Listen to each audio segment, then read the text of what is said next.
the Ethiopian church took all of this literature, which included literature that nobody considered scripture at the time, and they appear to have just been non-discretionary and included everything. Imagine an old monastery built on a deserted mountain in northern Ethiopia. It is nighttime, there is silence all around, and inside one room, only the soft light of a candle remains. In that same room, for 60 years, an old monk has been guarding a manuscript that he never allowed to leave the monastery. Now his age has reached the final stage of his life. He has cataracts in his eyes, the fingertips of his hands have turned black from old ink, and even the page in front of him is not clearly visible. But still, he remembers every single word of that book. That night, he called his 2 disciples close and said, "Today I will tell you what 30 generations before us kept hidden." After all, what is actually written in that book? What happened during those 40 days after the resurrection of Jesus? Who was the warning about that darkness coming in the name of Christ? And what did Ethiopia preserve that disappeared from other parts of the world? Make sure you stay until the end of the video, because the thing that connects all 3 of these questions in the final part may force you to think about the entire story all over again. Before the video moves forward, subscribe to the channel so that you can watch such videos first. This monastery, built on a high mountain in northern Ethiopia, looks completely ordinary from the outside. But inside this same monastery, for the last 60 years, an old monk had been guarding a manuscript that he never allowed anyone to touch throughout his entire life. When he came here, he was only 31 years old. Since then, every day he read the same manuscript. Time passed, and now he has become old and quite weak. He has cataracts in his eyes, so now he cannot even properly read the pages placed in front of him. But the surprising thing is that he does not even need to look at the book. He remembers almost every page and every line of it. Because of years of dipping a reed pen into iron gall ink, an ink made from iron and oak galls, even the tips of his fingers had turned black. That night, 2 other people were also there with him. 26-year-old brother Johannes, who had been living in the same monastery for the past 9 years, and Deacon Mikhail, who was older than him and stood quietly as always. In front of them, that old book with a goatskin cover was lying open. Its pages were made from vellum, meaning animal skin, and they were written in the Ge'ez script. In Ethiopian tradition, Ge'ez is considered a very sacred language, and it is sometimes even called the language of angels.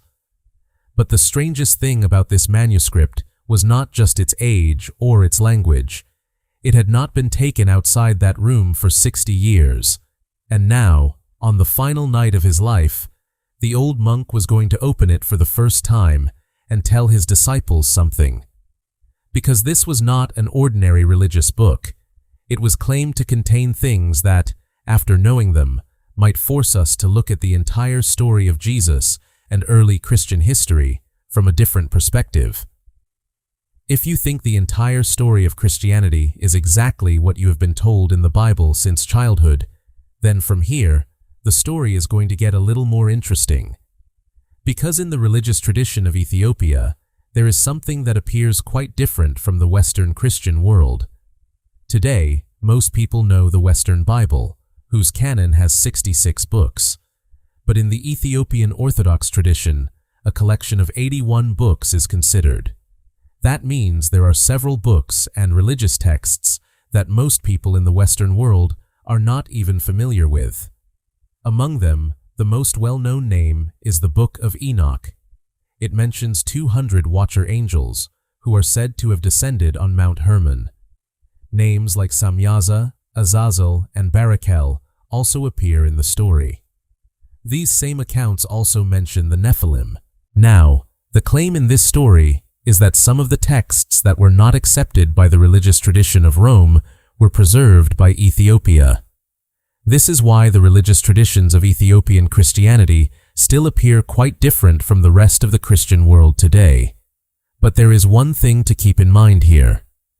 If you think the mystery of this entire story is hidden only in the Book of Enoch, then you are looking in the wrong direction. Because the real mystery is in that other manuscript, which is called Mashafe Kidan, meaning Book of the Covenant. According to this story, this manuscript is said to be even older than most surviving copies of the New Testament, and it is claimed that there are only about 3 known copies of it in the world. But the question is not how old the book is. The question is, what is written in it? Because the most important thing in it is said to be connected not with the death of Jesus, but with the 40 days after his death. And this is where the story reaches a part that you may have never heard about before. We have all heard the story after the resurrection of Jesus. He was crucified, then comes the account of him coming back to life, and finally there is the mention of his ascension into heaven. But the 40 days in between? This is where the story becomes a little mysterious. In the Western Gospel accounts, this entire period is not described in very much detail. Especially in Luke's account, the story of Jesus returning, staying with his disciples, and then going to heaven is completed in relatively few words. But just think, if Jesus stayed with his disciples for 40 days, then what might he have taught them during that time? What conversations might have taken place? And the biggest question, what was it about those 40 days that did not receive as much space in later religious traditions? This is where the story of that mysterious manuscript comes in. According to the claims made about this manuscript, the first thing Jesus said to his disciples was something that sounds very simple, but its meaning is quite deep. Do not build temples of stone, build the temple of the heart, meaning, do not search for God only inside a building, temple, or religious institution. The real place is a person's own heart and what is within them. If we take this idea further, a question arises. Then how much need remains for an institution, priest, or religious middleman between a person and God? And this idea later becomes connected to the story of the conflict between religion, power, and institutions, churches, money, religious positions, the Crusades, the Inquisition, and the large institutions built in the name of Christianity. But the full meaning of this point has not been revealed yet. Because after hearing this warning about the temple, the next thing that was said was what truly frightened Brother Johannes for the first time. Brother Johannes was still thinking about the first thing when the old monk closed his eyes for a moment. The same silence filled the room again. The candle flame was moving, and now his voice had become even quieter than before. Then he said that inside every human being, 2 winds are always moving. One is the wind of life, and the other is the wind of mistake or getting lost. The first thing may sound strange, but what was explained after that was quite straightforward. This mistake is not just the name of one particular sin. It is something that slowly enters a person from within, sometimes through the path of greed, sometimes through the eyes, when we look at something we should not look at, sometimes through the mouth, when we knowingly tell a lie.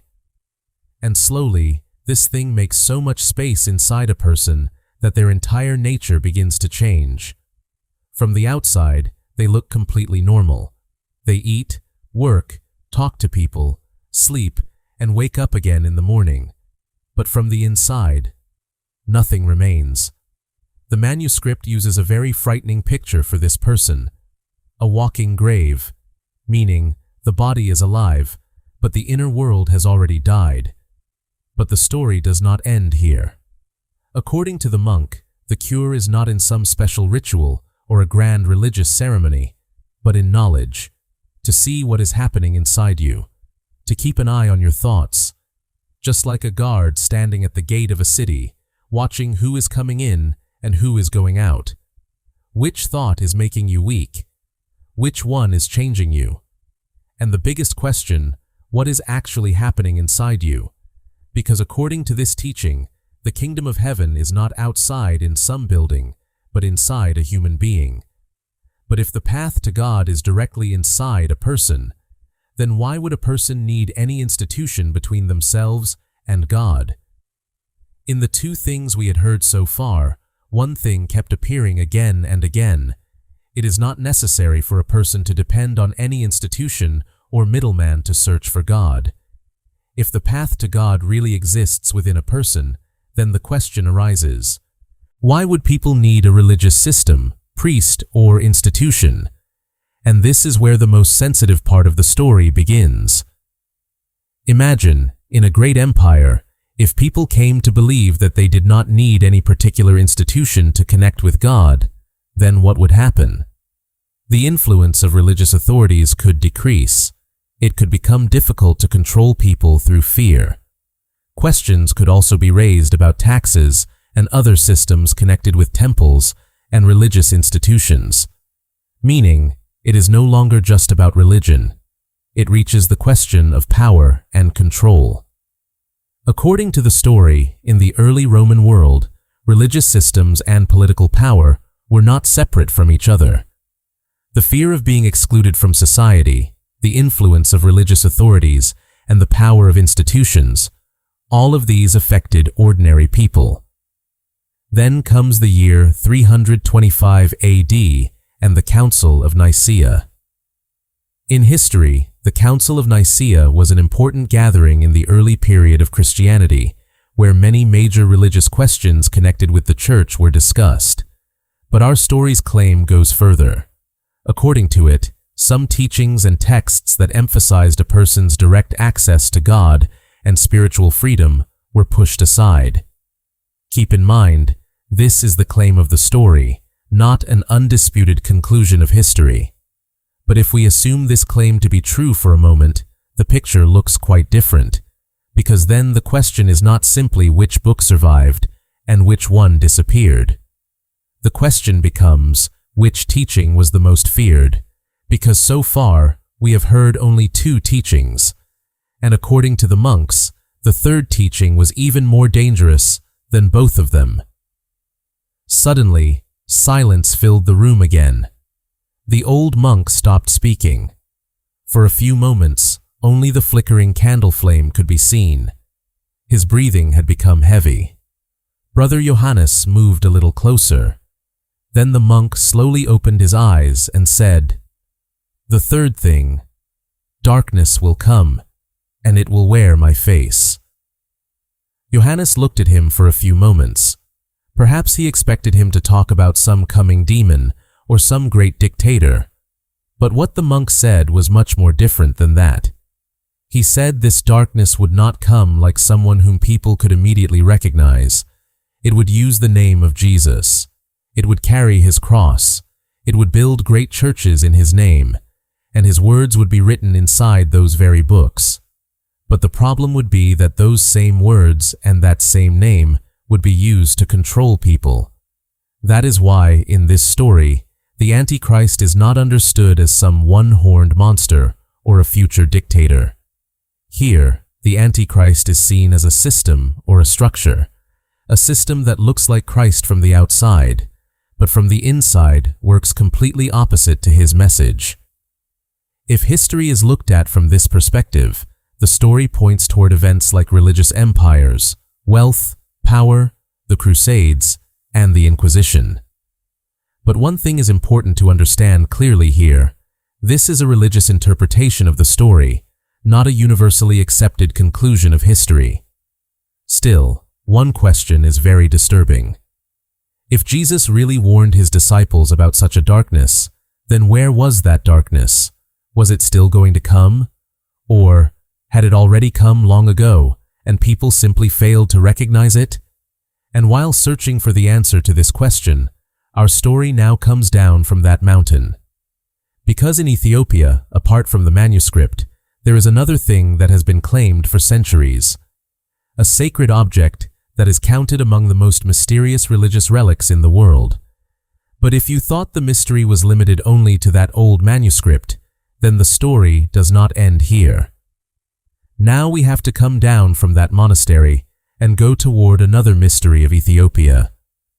In the Ethiopian city of Aksum, there is a church, Church of Our Lady Mary of Zion. For centuries, a claim has been made here that one of the world's most mysterious religious objects, the Ark of the Covenant, is safely kept here.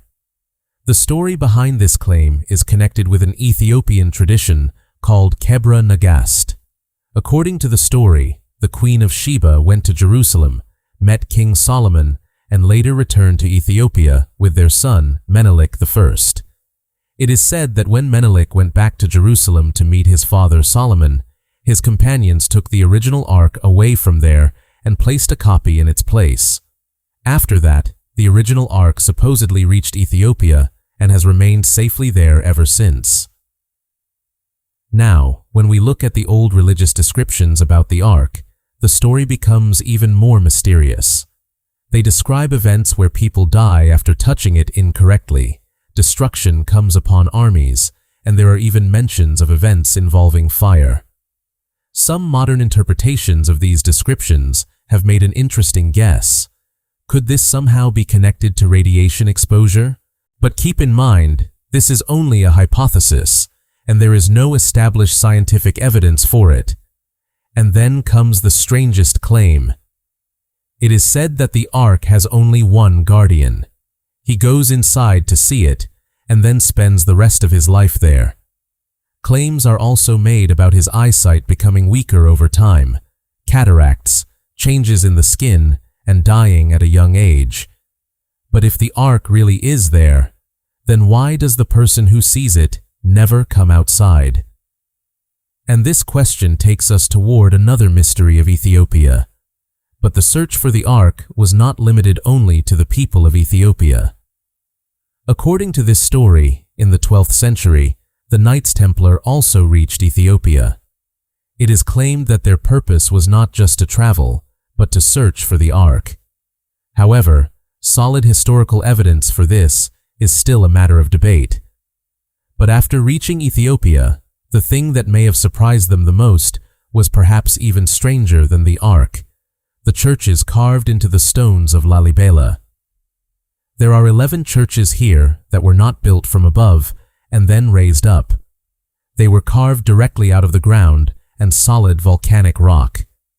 The walls, windows, doors, pillars, rooms, and even the water drainage system are all part of the same rock, meaning the stone was not joined together. The entire church was carved out from inside the stone. Now the real question comes up about the construction. Some modern estimates suggest that, with the tools available at that time, such a huge project could have required around 40,000 skilled workers and, by normal calculations, could have taken more than a century. But local tradition says that the construction of these churches took around 24 years. So how was such a huge project completed so quickly? And from here, the story becomes even more mysterious. Local religious traditions say that during the day, humans cut the stone and worked on the construction, while at night, angels continued the same work. Some interpretations mention tools of light, which some people today connect with the idea of directed energy or cutting stone without normal friction. But this is a religious tradition and a modern interpretation, not a proven technology. And among these 11 churches, one church is the most famous, the Church of St. George. Because when you look at it, the question is not only how it was built, the question is why it was built underground in the first place. And to find the answer, we will have to go not upward, but underground. The Church of St. George is a little different from the other churches. It was not built upward, but was carved directly into the solid rock underground. From above, its roof appears almost level with the ground, and below, the entire structure looks like a large cross.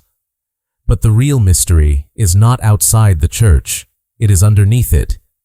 There is a network of old tunnels throughout this entire area. In many places, they are so deep and dark that after entering, you cannot even see a few steps ahead. According to local tradition, people preparing to become priests were sometimes trained to pass through these dark tunnels alone. They had to find their way not only with their eyes, but by feeling the walls with their hands and using sound. While walking, they also recite prayers. A simple symbol is given behind this entire process. You have to pass through darkness before reaching the light. But the story does not end here. Some claims connected with 3D laser scans suggest that there may be empty rooms or chambers underneath these structures that have not been opened for centuries. Some local religious traditions connect these places with treasures belonging to saints or old religious objects. It is said that there could be old manuscripts inside, perhaps books decorated with gold, and even the remains of the tools that may have once been used to carve these churches. But so far, permission has not been given to open them. And this is where the story returns to the same old monk. Because now the question was not what was kept inside these rooms. According to the story, Abatele knew that there was more than just old tools down there. There was something else, something that was connected not directly to the past, but to a bloodline. By now, the story had reached the manuscript, the ark, and the hidden places beneath the ground. But what was about to come next was perhaps bigger than all of these, the possibility of an old connection between Jesus and Ethiopia. In the Western Christian tradition, the story of Jesus generally goes from his death on the cross, then the resurrection, and after that, the ascension into heaven. There is no established tradition of any children or a later family bloodline of Jesus. But Ethiopia's own royal tradition tells a somewhat different story. It is claimed that the Solomonic dynasty ruled Ethiopia from around 900 BC until 1974. That means a dynasty that lasted for nearly 3,000 years. Its last emperor was Haile Selassie, who is traditionally described as the 225th ruler of this dynasty. One of his titles was Conquering Lion of the Tribe of Judah. This was not simply an honorable title. Behind it was the claim of a bloodline connected to David and the ancient Israelite royal dynasty. Now, at this point, an attempt is made to connect the tradition of Jesus' mother Mary and the Davidic lineage with the Ethiopian royal dynasty. After this, genetics also enters the story. Some studies have discussed old genetic markers connected to the Levant among the Ethiopian population. There are also interpretations connecting these to migrations that happened around 3,000 years ago. However, this does not provide evidence of any personal bloodline of Jesus. In Ethiopian Christian tradition, practices such as the Saturday Sabbath, circumcision on the 8th day, and some Levitical dietary rules can also be seen. And then comes the biggest question. If there are old oral stories about a person or teacher who came from the north, taught people, and was remembered as a healer, then was it just a story, or was it the memory of a real person? But this was exactly the biggest problem in front of Abatele. If all of this was only a story from the past, then why did he feel the need to open it on the final night of his life? But now the story suddenly comes out of the past 2,000 years and enters the world of today. It is said that in that old Ge'ez text, there is a sentence whose meaning is described as something like a web of illusion or webs of illusion.